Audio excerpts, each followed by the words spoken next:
Whoa, jump! I don't know if I lost it. Tip up work. Nice little fish, I think. But I think he might have plummeted. Fish on the worm here.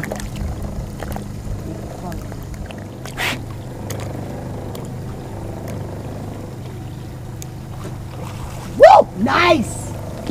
Look at that big rainbow. Nice, beautiful fish.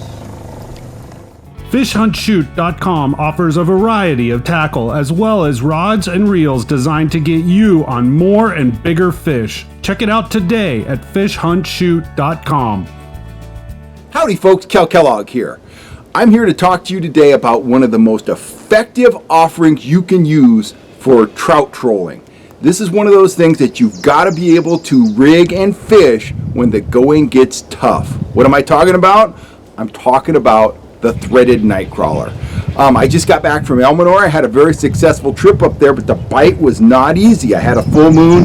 The fish were being a little bit finicky, and one of the things I turned to get hits was the threaded worm. Now, let's go over the leader, and then I'll show you how I thread a worm. This hook, I actually learned about this just a few weeks ago on YouTube. It was a comment to one of my past videos. For years, I had been using light wire, black bass, plastic worm hooks, and I'd been kinking the shank to make the worm rotate. Having the worm rotate is critical, but I'll talk more about that in a bit. This is called a slow death hook.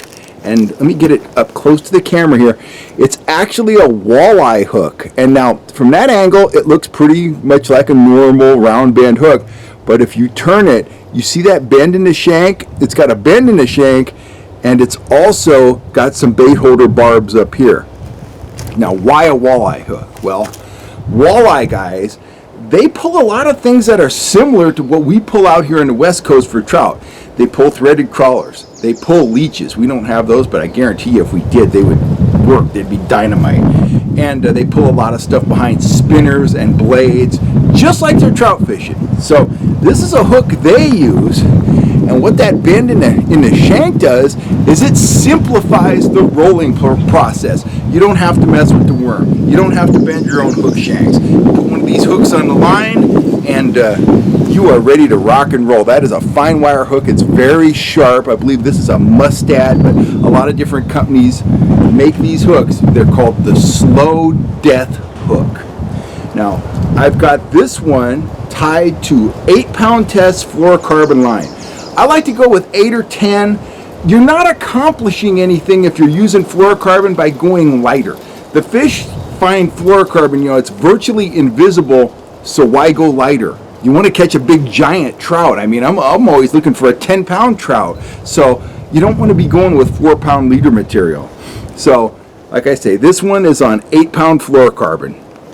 So, and this leader is pretty typical. It's about 30 inches long. And on the upper end, this might be hard to see, I've just got a double overhand loop knot. With this, I could troll this naked by just attaching this to a trolling swivel. I could shorten it up and put it behind a Dodger like one of the Sepp Strike Masters, or I could troll it behind a set of the Max Lure Mylar flashers, or a conventional set like the Rooster Trolls, metal flashers. So, but that's how you rig it up. Put that double overhand loop knot at the top end, and the hook, I tie the hook on using a Palomar knot. Why? It's a simple knot, and it retains 90+% of the line's breaking strength.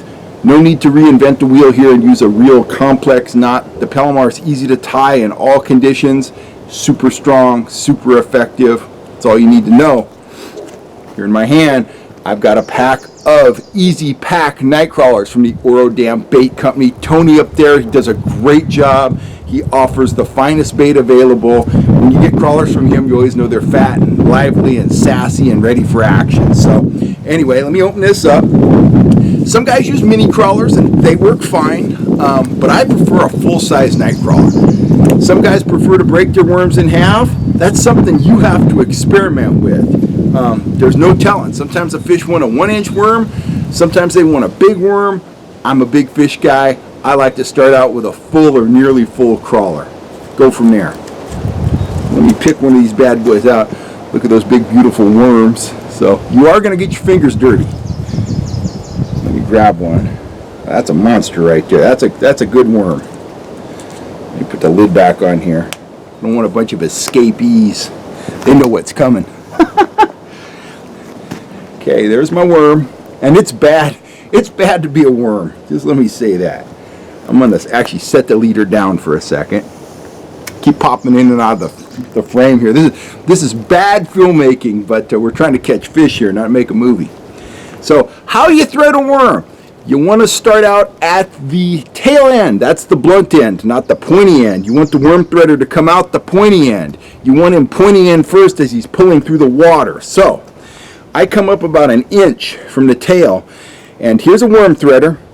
It's simply a handle with a hollow brass tube attached to it. Take that needle, that pointy end, insert it in your worm about an inch up from the bottom, from the tail, pop it through his skin, and then gently just work that worm down that threader without putting any more breaks in it. Just kind of work it down there like you're pulling on a sock, I guess. If your sock was, you know, a worm and it was covered in poo. There you go. See, the threader is protruding right from the tip of the worm. That worm is still wriggling and moving around on there like that. So now the end of that brass tube is hollow, and you want to take your hook point, you want to put it right in that hollow end. Insert the hook right in there like so, and then pull down here, and you want to put some pressure on this leader so that the hook stays in that tube. So I got a fair amount of pressure on there. I'm actually bending the rod a little bit. Next step is just start feeding that worm up and over the hook. Takes a little finesse. You got to work at him, but he'll go on there just like that.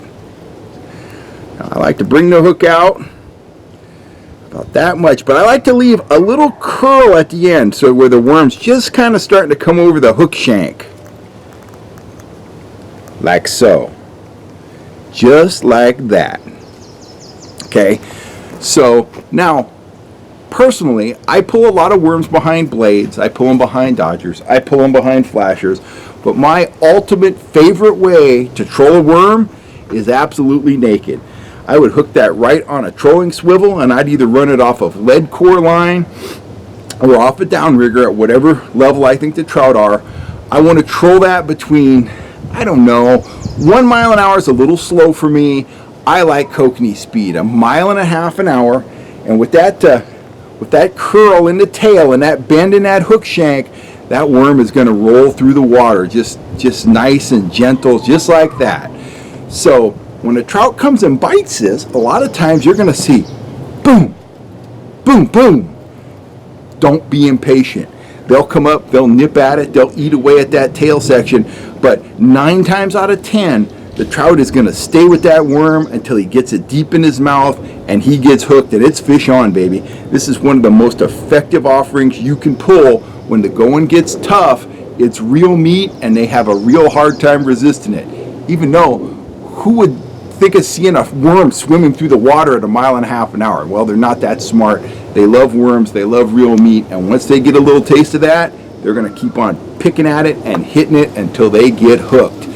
I'll catch you next time. Go ahead and hit that subscribe button. This is Kel Kellogg signing off. Remember, when the going gets tough, get those worms out and make sure that that worm is rotating through the water nice and steadily.